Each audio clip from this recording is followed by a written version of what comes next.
嗨，大家好，我是躺平叔，今天是2025年10月13号。这一期咱们继续聊聊恒大清盘，聊聊中国的房地产。关于万科董事长辛杰的事万科今天果然发了公告，万科的董事长辛杰以个人原因辞去董事长等一切职务。这个辛杰好像明年就退休还有半年时间，显然是出事了，很有可能就我推测应该是周五被内部通知什么纪委监委什么配合调查之类的或者接受调查当然这些都是我推测没有媒体报道。至于这个深圳地铁还有这个辛杰，我们并不关注我们关注更多的是万科，而且很多人关注万科会不会爆雷，万科对吧，能不能救得活，这个恐怕是大家关注的点。这个咱们一直说能拯救万科的只有韭菜韭菜只要不买房，那万科就很难救活也就是说没有用。深圳地铁已经借了280亿了，那明年呢？明年万科好像又有几百亿到期，那要接着借你借钱给他，他只能还那个公开市场发行的债，对吧？他自己本身运营资金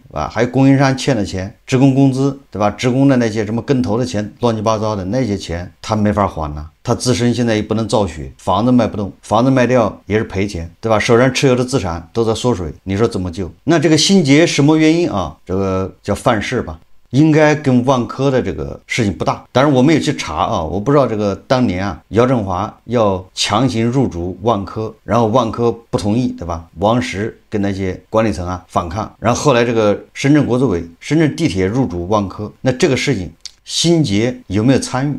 他跟这个事情有多大关系？没有去查大家去查一查，他当时辛杰是任什么职务，对吧？在哪个岗位？我想辛杰今年1月份对吧，任这个万科的董事长，这个一共不到9个月，在万科这个阶段出事，这个可能性比较小。你想这个是万科是叫临危受命这个是在 ICU 病房等着抢救呢，对吧？你这个时候你在这儿犯事，伸手捞钱，你以前不捞，所以说我认为他在万科这9个月董事长任上犯事的可能性比较小，但是他的举报信一定很多因为他来了之后一定会得罪既有的利益这个团体，对吧？那个举报信就像那个雪片一样的飞向有关部门。那现在你看换上来的这个万科董事长叫一个姓黄的，对吧？叫黄丽萍，他是深圳地铁的总经理。总之不管换谁来都是一个味儿换汤不换药也充分说明这个斗争越来越激烈，又有很多人恐怕彻夜难眠。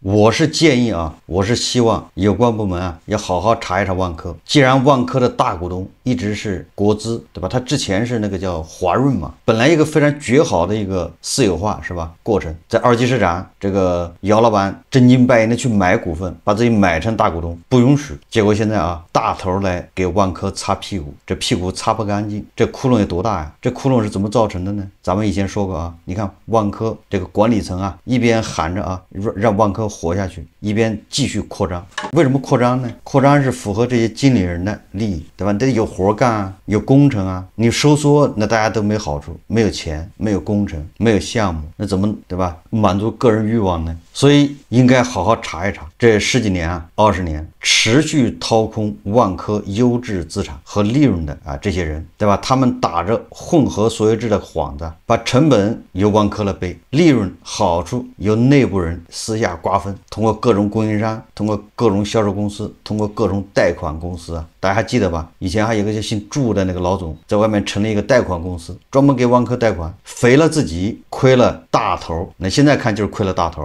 那总之这窟窿由大头来顶呢，来填呢，大头就是我们呢，这能受得了吗？所以最后必须要严查。这是关于万科的我们再看看这个咱们楼市的一个情况。这个巴克莱他发了一个研报说中国房地产金九未达预期，对吧？前一阵子咱们的媒体都说金九环比上涨，咱们也介绍了环比上涨怎么还未达预期呢？这个巴克莱表示他说中国地方政府在9月份重启并加大了房地产政策的放松力度，这是自4月以来该类措施首次出现月度增长。这一系列政策支持推动18家主要开发商合同销售额实现了 9.3% 的环比增长，同比降幅也从 17.2% 收窄至 6.8%。看上去数字还不错吧？然而由于2024年底的高基数效应，预计第4季度销售额将面临30%的同比大幅下滑。也就是说啊，第4季度要加速。我在网上看到一则消息啊，说这个万科啊前董事长王石现在估计对吧也睡不好啊，心里突突啊，好像老的也挺快的。说王石对这个咱们的房地产，他也做了个预测啊，他认为啊房地产调整还要持续3到5年，他认为楼市在2028年到2030年呢，这个恢复平稳。那言下之意就是现在还要降，对吧？一直降到2028年到2030年才会恢复平稳，哎，就恐怕就是不降了，或者是微降，也就是那个高盛所说的 L 型呢，到了那一横了，那也到2028年以后。但是我觉得啊，这个王石这个预测啊，相对来说比较符合当前楼市现状。什么意思呢？也就是至少要看到2028年才有稳的可能。那至于2028年能不能稳，还是2030年稳，这个到时候再说吧。从目前这个楼市走势来看啊，似乎是下降的速度啊越来越慢。也就是啊，2022年同比下降是24%，2023年同比下降是8.5%，2024年同比下降是12.9%，2025年1到8月同比下降4.7%。就是总体上啊，它这个下降的速度啊是越来越低。那照这样下去的话，对吧？那这最后恐怕到2028年，哎，就不再下降了，降幅的收窄嘛。但是这个都是叫刻舟求剑，对吧？都是在我们目前在现有的环境下说是这么个走势，这个没有考虑什么灰天鹅、黑天鹅，什么突发事件，对吧？你不能不防啊。你比如说贸易战如果说越打越烈，双方谁也不肯让，对吧？那可能还要加速下跌啊。你看这个大家都能明白，对吧？所以说按照静态的这么看的话，那2028年说不定它真稳住了，它跌不动了嘛。现在就是跌不动了，越跌越慢。当然了，这个数据啊本身呢，越往后啊它越失真，这个也是一个方面啊。为什么叫越往后越失真呢？就是越往后啊，越到末端，它很多地方没有成交啊，就是3线、4线城市都没有成交，或者你那个成交的2万块钱一套的房子，没有什么代表性，对吧？你放到这个分母里面，放到分子里面都太小，然后成交的都是上海那个8000万一套的房子，给你来一套就8000万的成交量、成交额，对吧？那都是几千万一套的房子，都是30万1平米的房子，那个成交价一算，哎，房价还涨了。所以说啊，这里面还有这个失真的一些情况。但是不管它失真不失真吧，那总之它要达到一个平衡，会实现一个微妙的平衡。那就像现在很多3、4线城市一样，它也达到平衡了，是个微妙的平衡，就是没有买也没有卖，对吧？那买卖的都可以忽略不计，你不能不说它是平衡了。如果这个时候再来一个外力，对吧？来一个什么经济环境出现不好恶化，那这个平衡就被打破，对吧？这个楼市啊有可能再一次拐头向下。所以我认可王石的预测啊，我只认可了一半，也就是说先看到2028年再说。你至于说楼市什么时候反转，对吧？什么时候再向上，那恐怕只有神仙知道啊。这个最近啊，网上流传一个这个中财办原副主任尹艳玲一个访谈，他这访谈还挺长的，是经济观察报啊。不过他这访谈也挺有意思，有人把它总结了一下啊，大家看视频。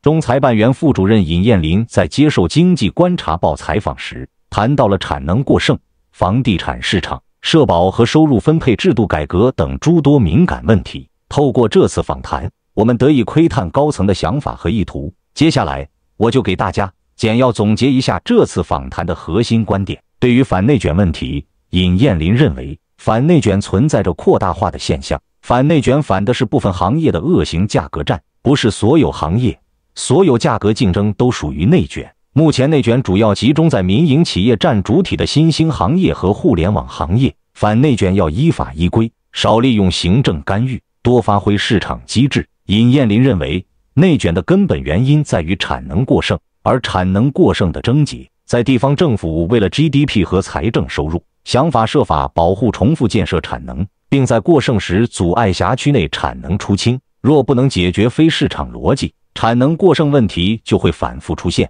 以前是房地产业，后来是半导体、新能源行业，现在人工智能领域也有类似的苗头。面对当前投资消费增速放缓、失业率回升、房地产企稳难度加大等问题，尹艳玲认为宏观政策要加力，但可能会将更多的子弹留给明年，毕竟明年是1055的开局之年。为了提振内需，尹艳玲认为投资也是需求的重要方面，建议推动新一轮大规模投资计划。认为如果去年把置换地方政府债务的财政资金用于投资，可能对经济的拉动效果会更好一点。为了推动投资和消费的良性循环，一方面应该加快推动农民工市民化进程。另一方面，要稳定房地产市场，房地产调控目标应从抑制房价上涨转变为支持房价上涨，不能忽视房地产的金融属性。对于有人建议成立中储房的建议，尹彦霖认为难度较大，一是买不过来，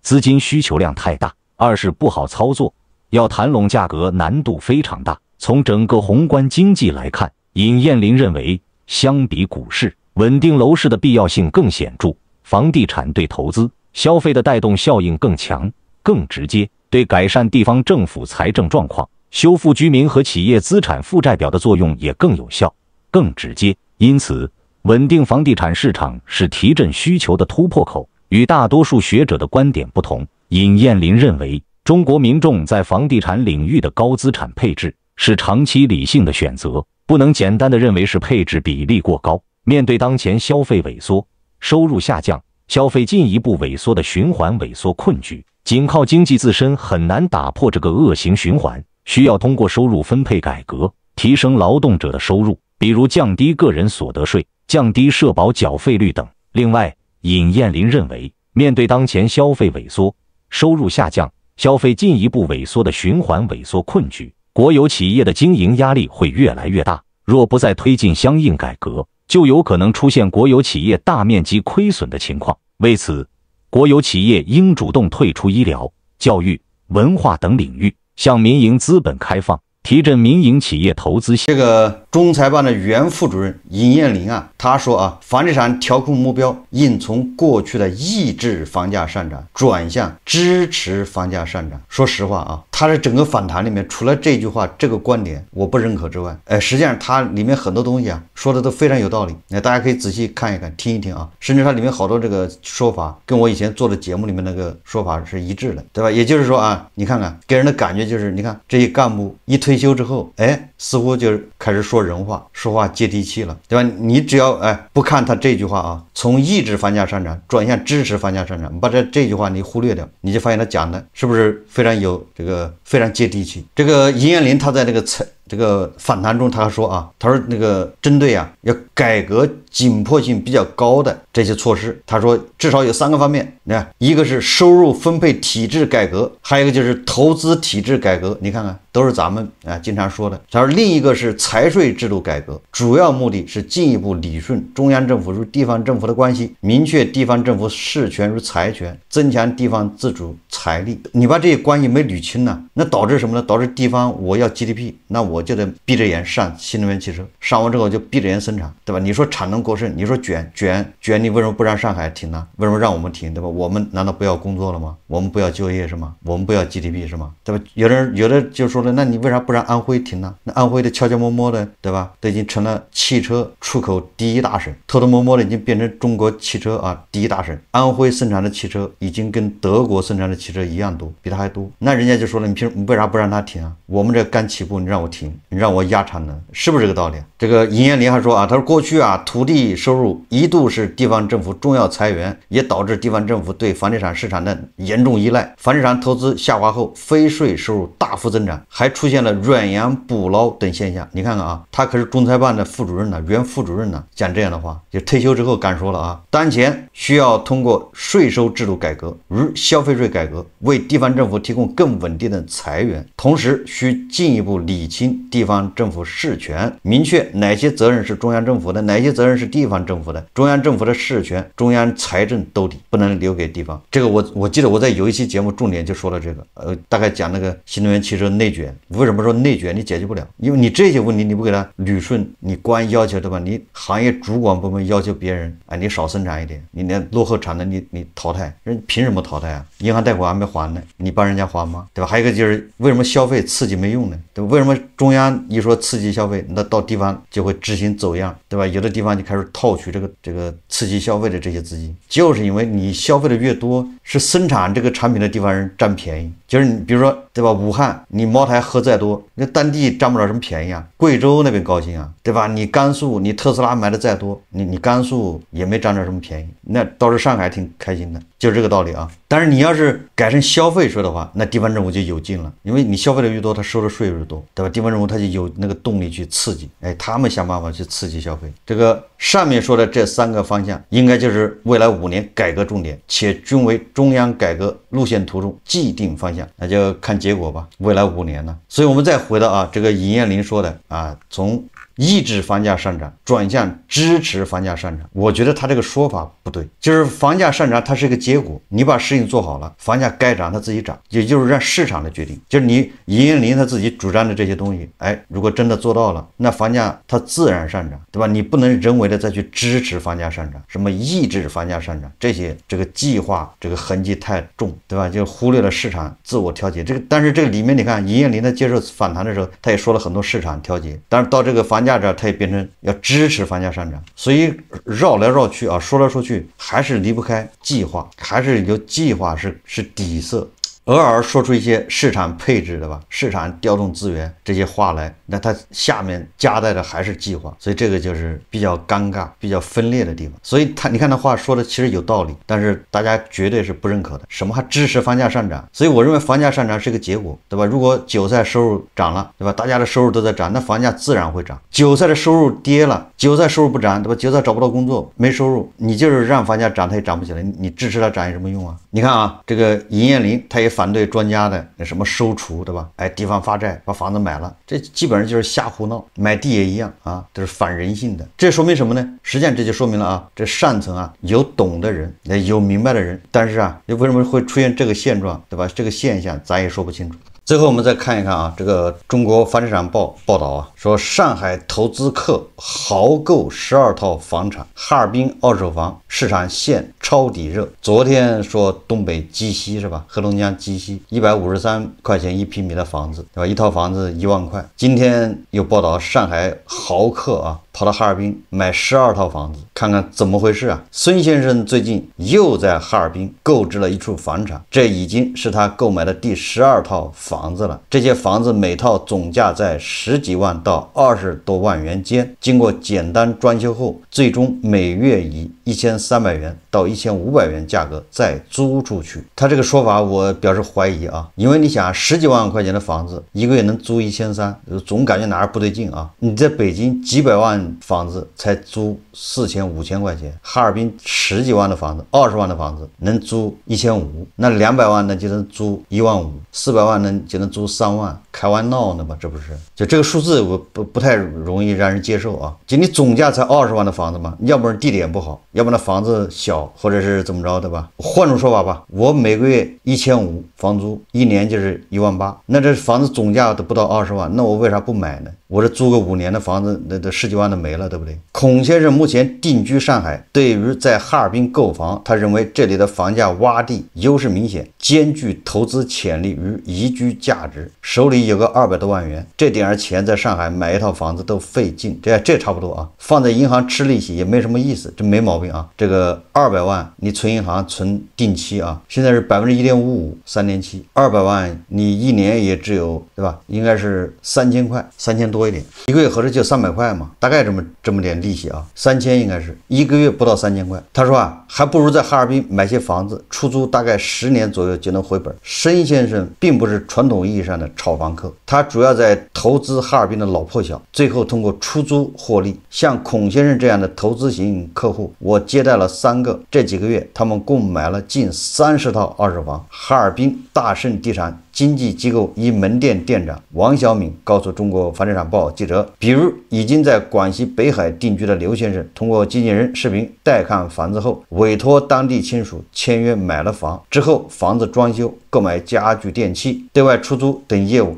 全部委托给经纪人办理，客户非常省心。刘先生不但自己买了10多套房子，还介绍了其他亲属参与投资。从今年2季度开始，市场上这样的投资客明显增多，不少人发现哈尔滨二手房价格较低，特别是老破小，手里有闲钱开始出手，说这些房子并没有流向市场，主要用于出租，这又是骗人去哈尔滨买房啊。说对于哈尔滨楼市迎来外地购房者，这个经纪公司说啊，认为主要源于几个方面因素。一是这2年随着哈尔滨旅游市场火爆，加之当地教育资源好，高考分数较低，很多前来做生意的、陪读的学生家长以及刚毕业的大学生等产生了一定购买需求以及租房需求。二是哈尔滨房价相对较低，对于外地购房者，尤其是南方购房者也具有较大吸引力。有市场人士分析认为，凭借持续升温的城市热度，哈尔滨正吸引更多外地客户目光，楼市有望进一步企稳。它这个租售比太高了啊！20万的房子，每个月租金1500，这个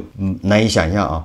你除非是这个冰雪旺季，那也不一定啊。现在北京、上海的房子都不好租啊，怎么哈尔滨的房子反而好租呢？不太好理解啊。好，这期节目咱们就聊到这里，感谢大家收看。如果喜欢我的节目，欢迎订阅转发，也可以在下方留言评论，谢谢大家。